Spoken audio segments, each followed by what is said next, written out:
o'clock in the high country, and it's time for the Appalachian Weekly News. Giving you all the latest news and event coverage. Stay tuned for current happenings in our local community.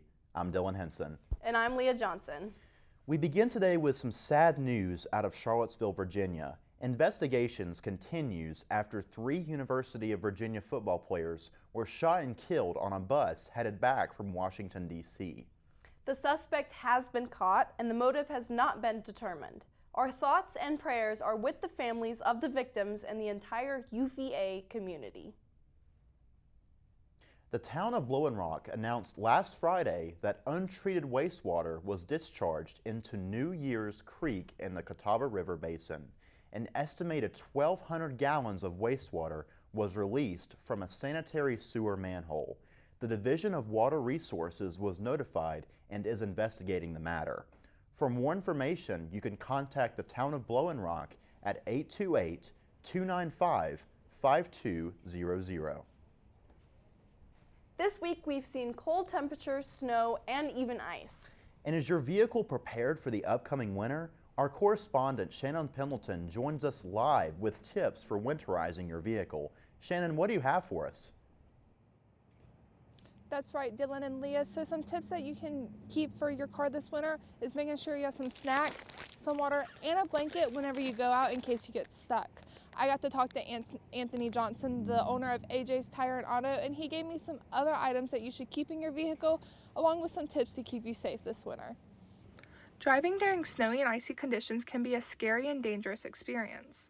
Anthony Johnson, the owner of AJ's Tire and Auto, talks about things you should do before the winter season begins. The biggest concern for your car, I would think, would be to make sure that you have the right tires. I mean, tires are a big difference maker. That would be my number one concern, would be the tread on my tires probably, and the coolant. Along with keeping a first aid kit in the car and making sure you have at least half a tank of gas, Johnson talks about other essential items you should keep in your vehicle in case you find yourself stuck in bad road conditions. They make some really great emergency blankets that are compact, very compact. It takes up like the size of an emergency poncho, and they unfold, and they're really bright and reflective. Those blankets work really well. You want to keep jumper cables because cold weather, usually you can get bad batteries. You would want to maybe keep just like some snacks, a couple bottles of water, in case you were to slide off of the road and be stuck for a while. And the main thing, I guess, would be to have a phone.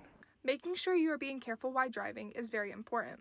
Johnson gives some tips to drivers about driving safely this winter. I would definitely try to go slower, because if you're driving at an increased rate of speed and you hit your brakes, and the roads are slick, once you hit your brakes, the wheels are instantly going to lock up. Once they lock up, you're out of control. Johnson says that instead of locking down your brakes, you should. And pump your brakes instead of locking them down all at once, just like to try to slow down, pump your brakes. Use your gears. Drop down, if you have an automatic car, go from like drive, road drive, drop it down into low gear, first gear. While these tips can't guarantee your safety completely, they will help in case of an emergency. For the Appalachian Weekly News, I'm Shannon Pendleton. Back to you in the studio. Thanks, Shannon. My dad also told me that it's always good to carry cat litter in your car as well. That way, if you get stuck in the snow, you can help yourself get out a little That's better. helpful tips, yeah.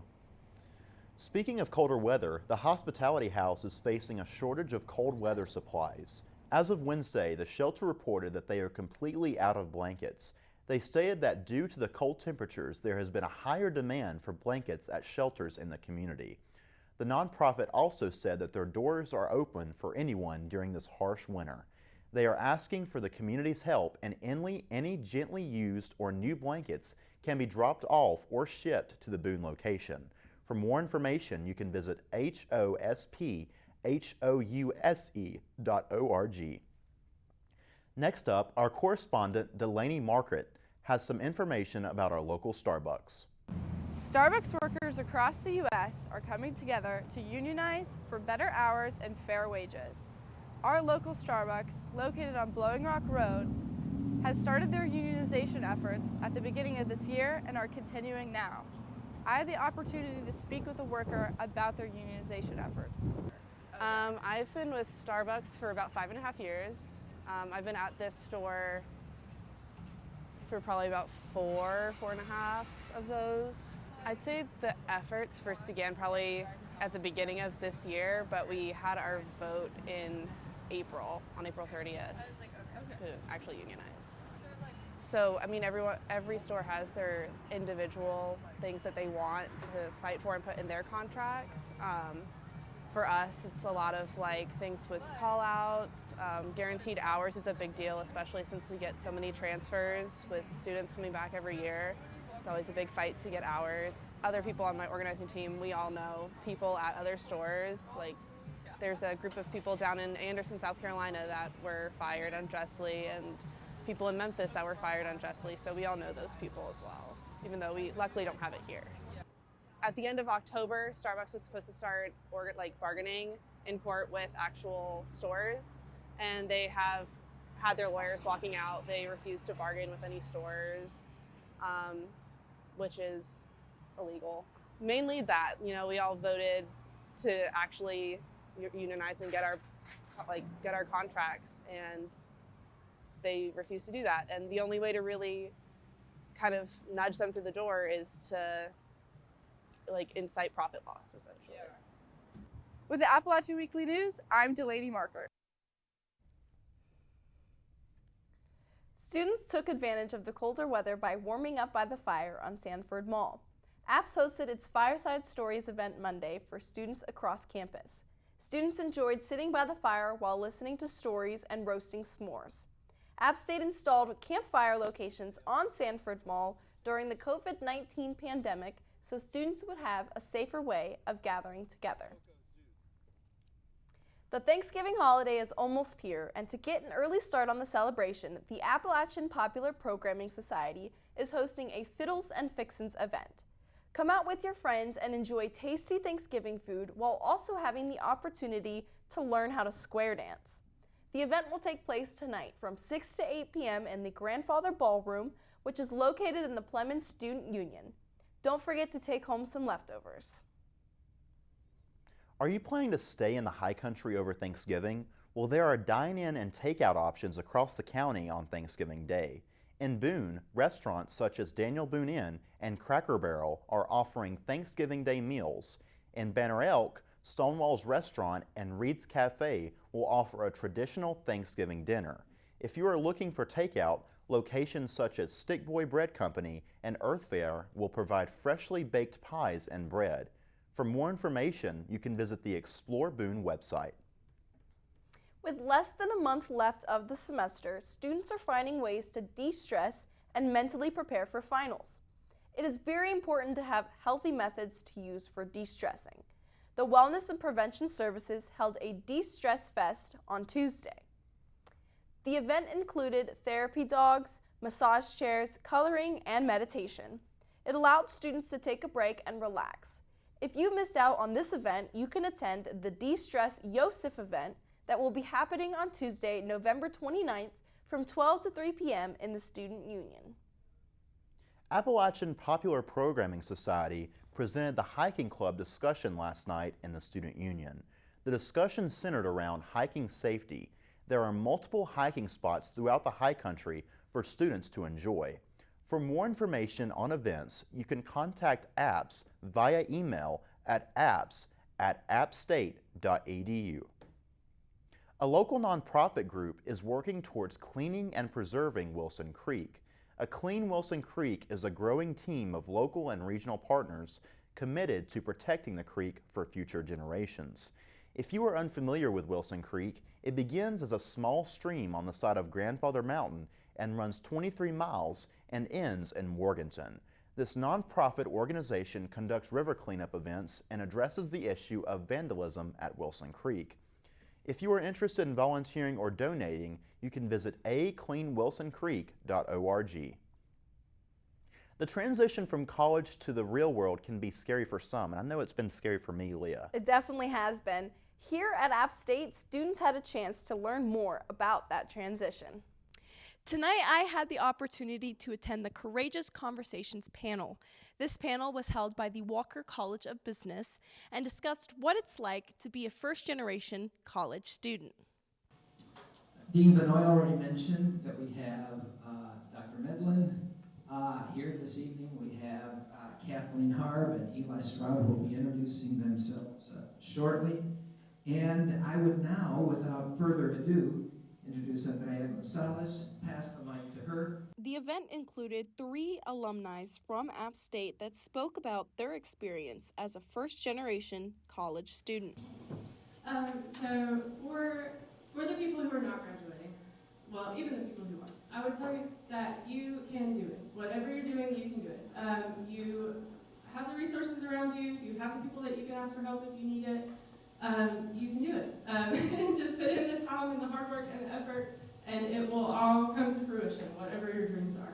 Yeah, so I would say mine's kind of different. So I would say everybody in this room really has like a lot of ambition and dreams and stuff that you want to do, goals, and everybody's goal looks quite different. And I would just say the world deserves your best, whatever that looks like. So always give it your all and just really go after it, because don't sell yourself short. And I know sometimes as a first generation student, we imposter syndrome, it kicks in. But then you kind of got to realize like, hey, the world deserves me giving my all. So I don't got time to be having anxiety, worry about this. Let's do it. And so go after it. After the panel, students were able to enjoy free food provided by the Walker College of Business. The Walker College of Business holds one of these panels every semester. If you're interested in attending a future panel, you can check them out at engage.appstate.edu. For the Appalachian Weekly News, I'm Lea Johnson. Now I know Thanksgiving is right around the corner, but let's jump ahead to everyone's favorite holiday, Christmas.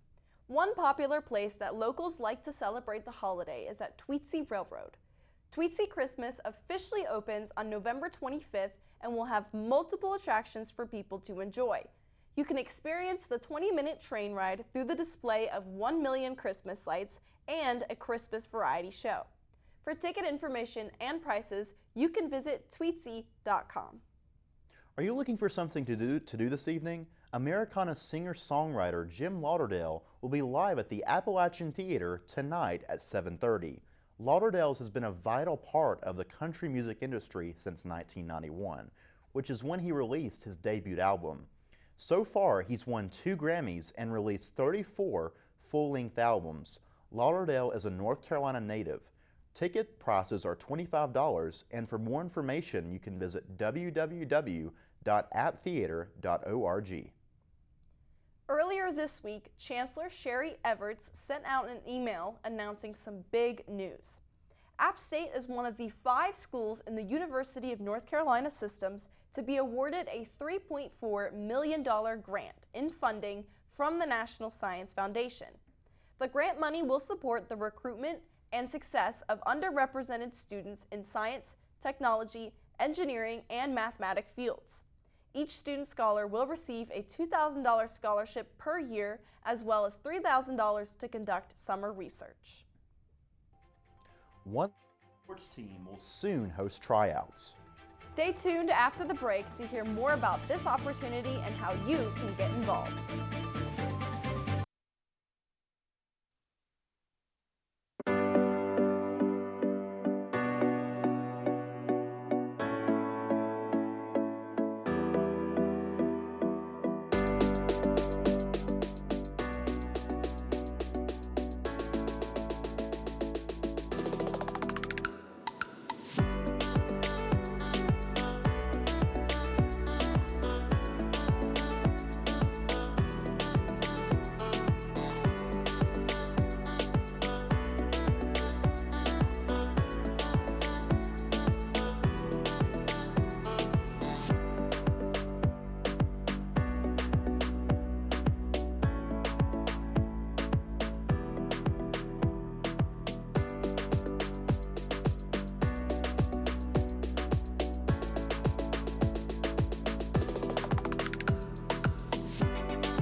Welcome back to this edition of the Appalachian Weekly News. A local soccer team, Appalachian Football Club, is having their 2023 tryouts on Saturday, February 25th.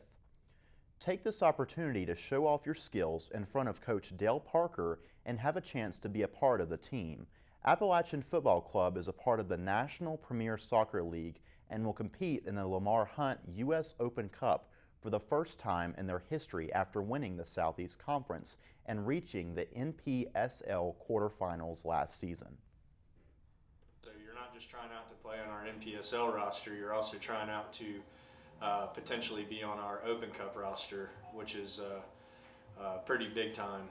So we opened up sign-ups for tryouts about a week or so ago, and we've already had, I think, 5 or 6 guys sign up, so they will fill up.